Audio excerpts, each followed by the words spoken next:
Dzina la Tate ndi la Mwana ndi la Mzimu woyera.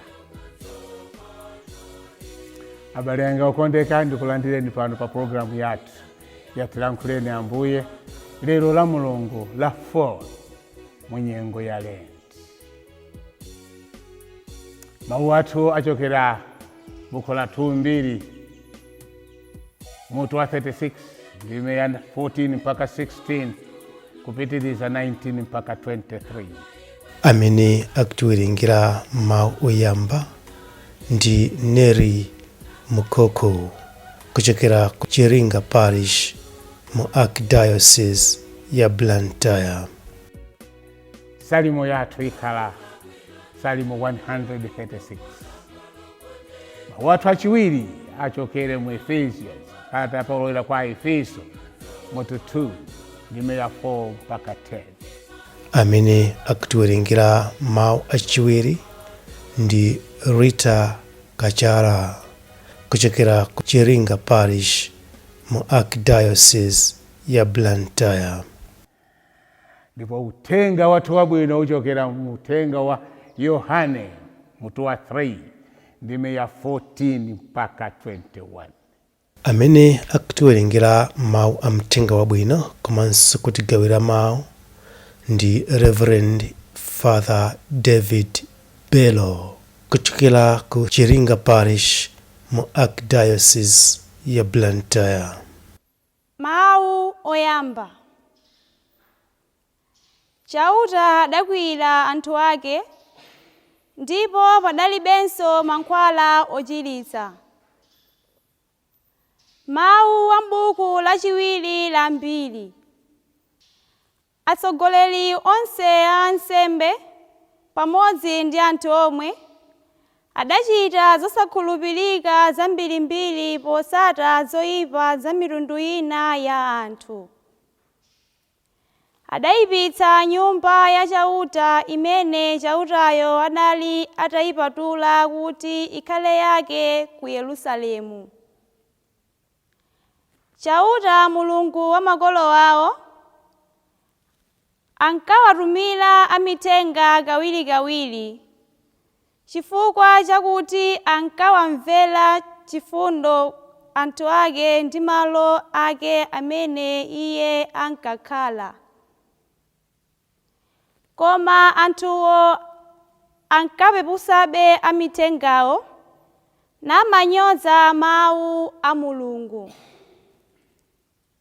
Ndipo ankawaseka aneneri ake mpaka chauta adakwiyira anthu ake ndipo padalibenso mankhwala ochiritsa. Ankhondo a ku Babuloni adatentha nyumba ya chauta nagwetsa linga lonse la Yerusalemu.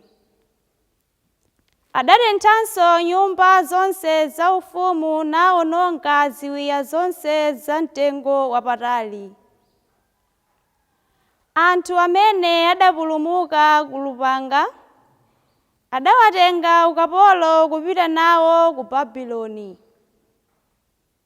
Kumeneko adasanduka anthu oyitumikira mfumuyo ndi ana ake mpaka mfumu wa Persia atakhazikitsidwa kuti ziphelezere zimene chauta adalankhula kudzera mwa Yeremiya zakuti dzikoli lidzakhala lopasuka kwa zaka 70 kuti masabata opuma amene sadachitike akwaniritsidwe.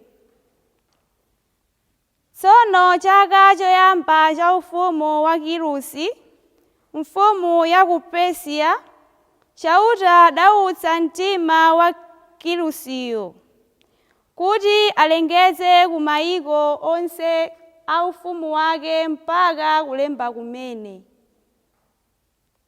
Adachita choncho kuti zimene chauta adalankhula kudzera mwa Yeremiya zipherezere. Adati, Kirusi mfumu ya ku Persia akunena kuti, chauta Mulungu wakumwamba wandipatsa maufumu onse pa dziko lapansi, ndipo wandilamula kuti ndimmangire nyumba ku Yerusalemu ku Yuda.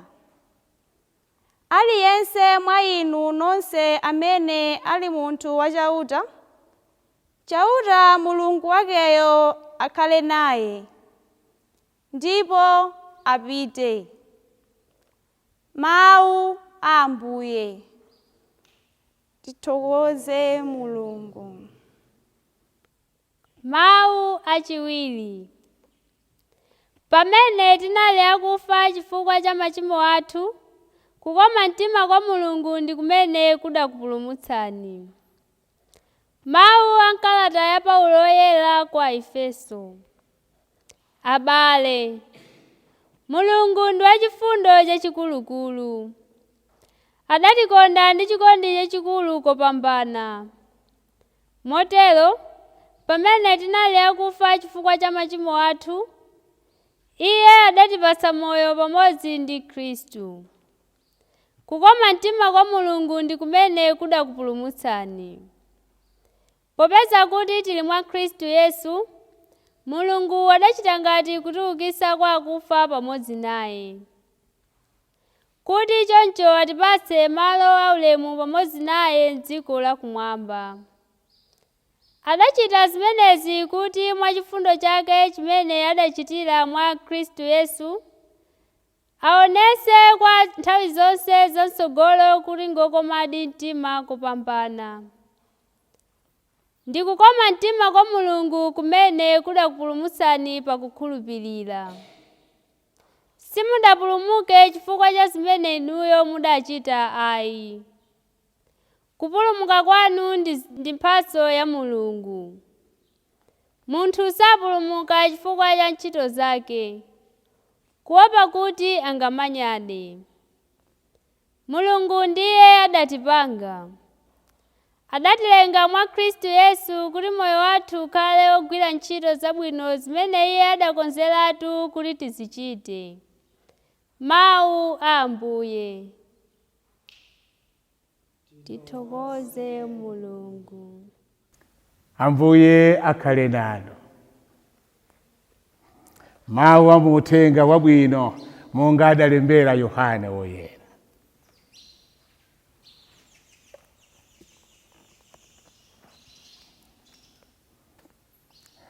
Monga momwe Mose adapachikira njoka pa mtengo m'chipululu muja, momwemonso Mwana wa Munthu ayenera kudzapachikidwa, kuti aliyense okhulupirira akhale ndi moyo osatha mwa Iye. Mulungutu adawakonda kwambiri anthu apa dziko lonse lapansi. Anali naye mwana mmodzi yekha, komabe adampereka kuti aliyense okhulupirira Iyeyo asatayike koma akhale ndi moyo osatha. Mulungu adatuma mwana wakeyo pansi pano, osati kuti azazenge anthu mlandu, koma kuti adzawapulumutse. Munthu wokhulupirira mwanayo sazengedwa mlandu, koma osakhulupirira wazengedwa kale, chifukwa sadakhulupirire mwana mmodzi yekha uja wa Mulungu. Mlandu wake ndi uwu, wakuti ngakhale kuwala kudadza pansi pano, anthu anakonda mdima osati kuwalako, chifukwa cha zochita zawo zinali zoyipa. Aliyense wochita choyipa amadana ndi kuwala, saonekera poyera, kuopa kuti zoyipa zakezo zingaonekere. Koma wochita zokhulupirika amaonekera poyera, ndipo zochita zake zimadziwika kuti wazichita momvera Mulungu. Thenga wa Ambuye. Abale yanga okondeka, lero ndi tsiku la Mulungu. La Mulungu Lachinai pa nyengo ino ya Lent. Nchifukwa chake zovala zathu zimakhala za pepo. Ena amata kuvala black. Kama chidule, pepo akuyimirira chiyembekezo. Mpingo watu umavina mu nyengo zosiyana-siyana, ndikumapempha Khristu kuti nthawi ino vinani, nthawi ino buhulani, nthawi ino lulutani. Ndipo nthawi ino nthawi yokuti tikuyenda mchiyembekezo.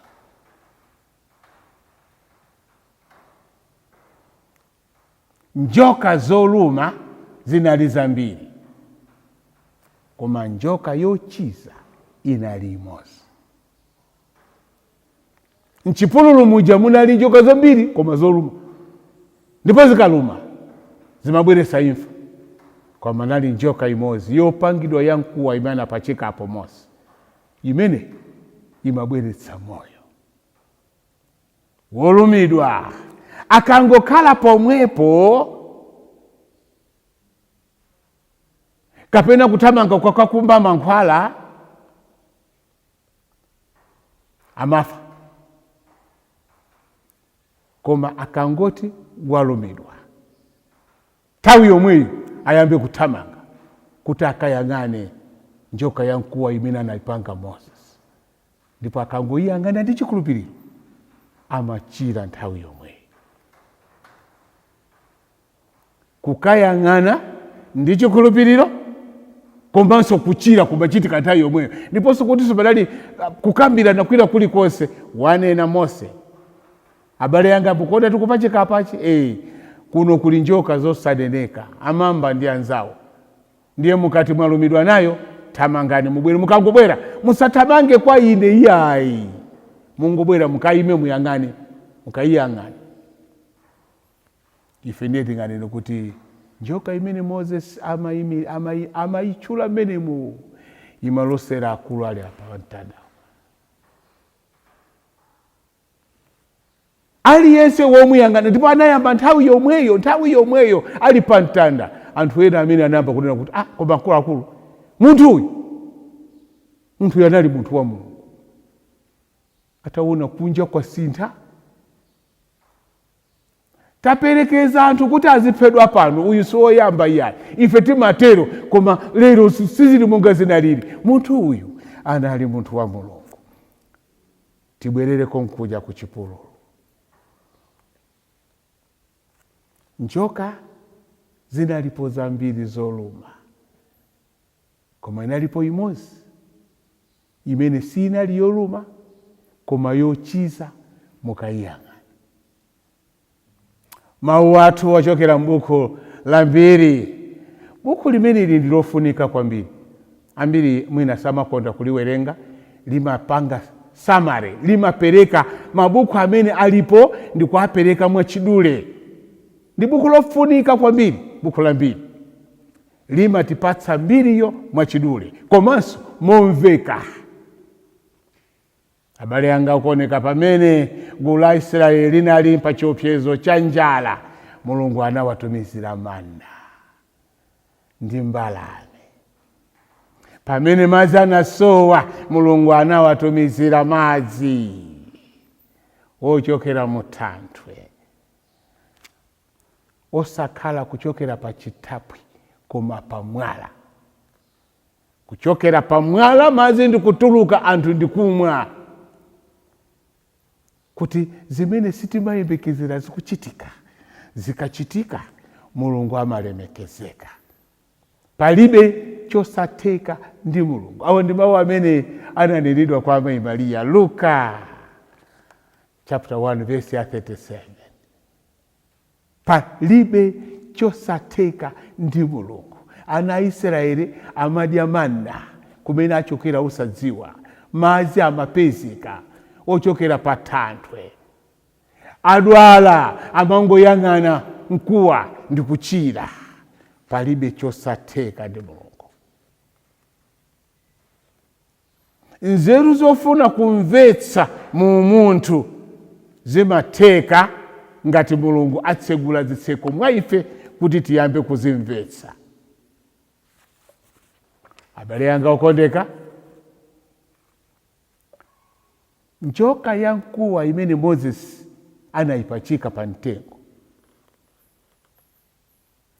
inasanduka chizindikiro cha Mulungu pakati pawo. Sinalinso njoka chabe, ayi, monga mmene Mose anakatengera malamulo aja kuphiri, mmenenso Mose anayikira chinjoka cha mkuwa chimenechi, inasanduka kuti pamene pali njoka imeneyi si njoka iyayi, koma Mulungu mwini ali pakati pawo. Choncho njoka inasanduka chizindikiro cha chitetezo pakati pawo, chizindikiro cha moyo pakati pawo. Kulumidwa ndi njoka kunali chiopsezo pa moyo, koma njoka ya mkuwa inasanduka moyo pakati pa ana a Israeli. Koma ukalumidwa, kaya uli kuti, kaya umachita zotani, siya utamange ukayang'ane kuli njoka ya mkuwa. Pamene njoka zina zonse zimabweretsa imfa, iyo kayi imabweretsa machiritso, moyo, chiyembekezo, imabweretsa tsogolo labwino. Tikawerenga Yohane mutu wa 10 ndime ya 16, yes, ndikana 10 kwa 10, 10 verses 10, ndabwera kuti mukhale ni moyo, ndipo moyo wake wokhalitsa, wokatamira, wochuluka.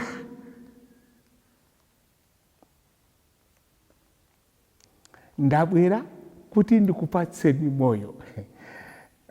Ambuye Yesu amanena zinthu zokuti ndipo olemba amene amalemba ndipo kutitsimikizira kuti mwa iye muli mayankho azonse. Njoka ya mkuwa imene inali chifanifani cha Mulungu pakati pa anthu, Yesu ndi Mulungu pakati pa anthu, thanthwe lothawirako pa mavuto. Chitetezo chathu, chimwemwe chathu, chiyembekezo chathu chili mwa ndani? Mwa Ambuye Yesu. Chitetezo chathu cha ife sichili mankhwala ena aliwonse. Chitetezo chathu chili mwa Ambuye Yesu, chiyembekezo chathu chili mwa Ambuye Yesu. Lero ndizomvetsa chisoni kuti pamene dziko lapansi linakomana ndi matenda a COVID-19, malo mothamangira kwa Ambuye Yesu mu Ukaristiya wathu, anthu anawuzidwa kuti kakhaleni ku nyumba, kazitsekereni nyumba.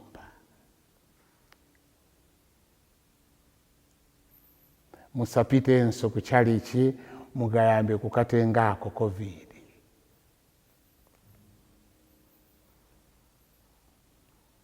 Ambuye Yesu ndi njira, moyo ndi choona, ndipo Ambuye Yesu ndiye machiritso. Tinafika ponena kuti tiyeni tizikhala, ndipo timakhala choncho, ndipo chomvetsa chisoni nchokuti timalamulo timene tinali kubwera tambiri tunali tokuti munthu amaopa munthu mnzake, wadwala kupita kuchipatala kuti akuthandize, umakhala 1 hour 2 hours 3 hours usanathandizidwe. Anthu akufunsa akukakonzekera kuvala, kuzikolekera zokolekera ndipo mwina akamabwera amakupeza utavulala kale. Chowawa kwambiri kwa abale athu amene anatisiya nthawi imeneyi was a feeling of isolation, kukhala ali paokha. Abale yawo onse awuzidwa kuti musamuyandikire. Nkutheka kuti tingati kumachiyangana mopyapyala chinthu ngati chimene chija tithokoze kuti chisazabwerenso, ndipo ngakhale chisabwera chisazafike pamene tinafika. Anthu anayamba kumapita la Mulungu kumunda. Mpaka lero Akhristu ambiri saziwa kusiyanisa lolemba ndi la Mulungu. Tikamaliza ujeni tipite tizikapanga la Mulungu zokuti ndi tsiku lopembeza. Chifukwa chani? Zija tinachitazi zinafafaniza ulemerero wa tsiku la Mulungu. Tipemphe Mulungu mwini wake kuti apitirize kutidalitsa tonsefe, ndipo ife tizizindikira kuti pachimwemwe pa mavuto kuthawira siku ina yayi. Njoka inapachikidwa ndipo anthu amapita nakapulumuka. Lero mwana wa Mulungu anapachikidwa pa mtanda, ife tina kupita kwa iye, ndipo lero tindi mwayi ali momuno, amakhala momuno, amakhala umo usana ndi usiku. Nyimbo iyi imandisangalatsa. Pepani Yesu tinakunyozani, tirapa ndetu tirapa kwambiri. Kwina kunena kuti ndimakhala muno nthawi ndi nthawi koma simabwera kuzacheza nane. Nzomvetsa chisoni kuti munthu ungaduse pa chalichi Ambuye Yesu ali momwemo. Ndanena pano kale kuti malemu amina nathawa chena vingoma anathawisa Ukaristiya, chikhulupiriro chili mwayo kutenga Ukaristiya. Mukakawerenga mabuku ayena amene alemba amanena kuti mene ndimayenda titatenga Ukaristiya. Ansembe atatawatu mene ndimayenda. Ndimatha kuona ngati kutsogolo kwanga kunali munthu amene amandipanga lidi paka ukafika ukasiya Ukaristiya mtabenako. Lero Ukaristiya uli machalichi maparish anthu angodutsa. Mukufuna Mulungu achite chani? Ambuye munabwera pansi pano kuti tikudziweni, kutheka ambiri sinakudziweni. Chonde muzilankhula nafe pang'ono ndi pang'ono, tizindikire ulemerero wanu, kuti palibenso kwina kumene tingapeze moyo posati kwa inu nokha. M'dzina la Atate ndi la Mwana ndi la Mzimu Woyera. Amen.